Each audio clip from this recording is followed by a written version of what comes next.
Hey guys, उम्मीद है आप खुद को साफ और सेफ दोनों रख रहे हैं।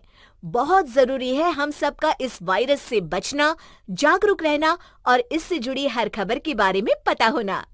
इसलिए हेलो लाया है fight against corona virus initiative, जिसके जरिए आपको इस वायरस से जुड़े हर सेफ्टी मेजर और हर खबर के बारे में रेगुलर अपडेट्स मिलते रहेंगे। Stay safe. Download the hello app now.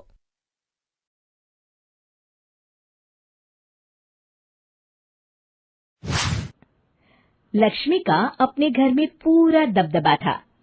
Hitler की तरह वो सारा काम अपने पति और बेटे से करवाती। धीरे धीरे उसके पति की तबीयत खराब रहने लगी। सुनो जी, अब आप बुजुर्ग हो गए हो, काम में भी अब हाथ आपके फुर्ती से नहीं चलते। अरे भाग्यवान, भगवान से डर। तुझसे मैंने शादी अपने इकलौते बेटे के अच्छे पालन पोषण के लिए की थी, लेकिन तूने तो उसका बेड़ा गर्क कर दिया। मैंने क्या किया? पढ़ाया लिखाया, अब नौकरी नहीं लग रही तो मैं कैसे जिम्मेदार हो गई? अब घर में बैठकर रोटी तोड़ रहा था तो मैंने कहा काम ही कर ले। एक तो भला करो और ऊपर से बातें सुनो। तभी सारंग वहां आ जाता है। बहुत भूख लगी है माँ, कुछ खाने को दे दो। अब तुम्हारे पापा का हाथ तो चल नहीं रहा है। मैं ही जा रही हूँ आज किचन में, बनाती हूँ कुछ। हे भगवान, कैसे होगा इतना काम मुझसे? लक्ष्मी किचन में काम कर रही होती है कि तभी अचानक उसे आइडिया आता है। अरे मैं भी ना, अरे यहाँ तो फ्री की नौकरानी ला सकती हूँ मैं, फिर मैं क्यों खाना बना रही हूँ? उस दिन लक्ष्मी सारंग की पसंद का खाना बनाती है और बैठकर उसे बड़े ही प्यार से खिलाती है। खा ले बेटा, खा ले, पेट भर के खा ले। अरे रुक, मैं तेरे लिए ना गर्मा गर्म रोटियां लाती हूँ। सारंग और उसके पिता एक दूसरे की ओर बड़े ही हैरानी से देखते हैं। बेटा सारंग, जरूर दाल में कुछ काला है, वरना ये औरत तो हमें बासी खाना भी सुकून से ना खाने दे। सुनील की बात लक्ष्मी सुन लेती है और जोर जोर से चिल्लाने लगती है। अरे हाँ, भलाई का तो जमाना ही नहीं रहा। एक तो आग में खुद को जलाकर तुम लोगों के लिए खाना बना रही हूँ और ऊपर से तुम्हें दाल काली लग रही है। अरे माँ, पिताजी का ये मतलब नहीं था, तुम बुरा मत मानो। अरे हाँ बेटा, तू कहता है तो मान लेती हूँ। लक्ष्मी सारंग के पास बड़े ही प्यार से बैठ जाती है और फिर कहती है, बेटा मैंने ना तेरी शादी करने की सोच ली है।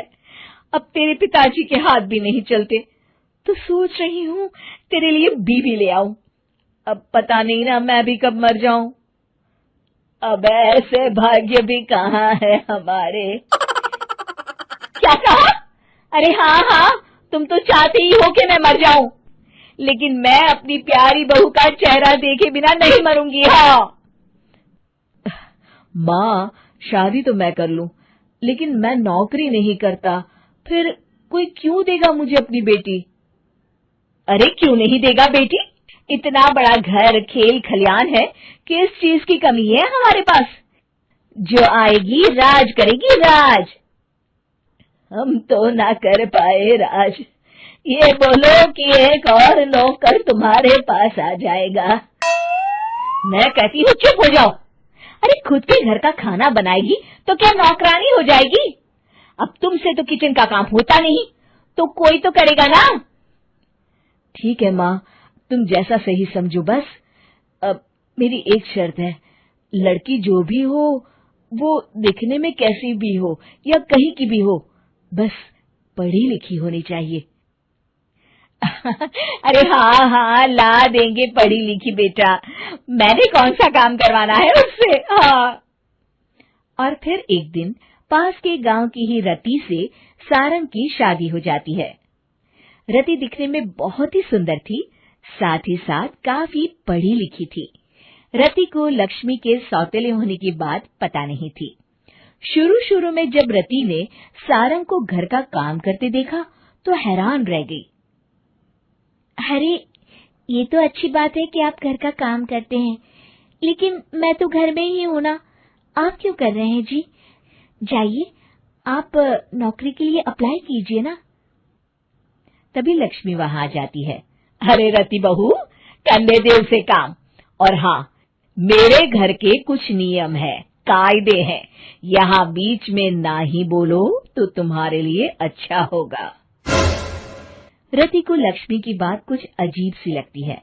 वो समझ नहीं पाती है कि वो ऐसा व्यवहार क्यों कर रही है, लेकिन उसे लक्ष्मी के सौतेले होने के बारे में कुछ पता नहीं चलता है। फिर एक दिन तो हद ही हो जाती है।